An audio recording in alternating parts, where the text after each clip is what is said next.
Hello అండి, నేను మళ్ళీ వచ్చేసా.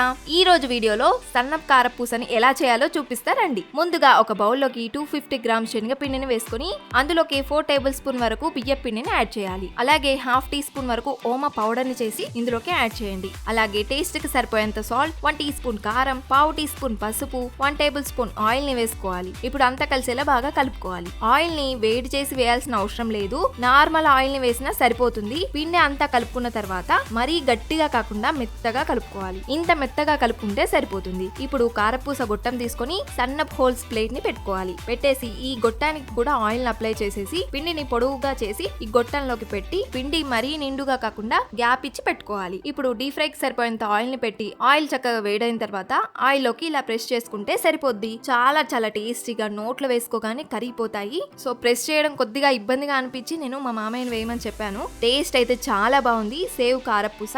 సబ్స్క్రైబ్.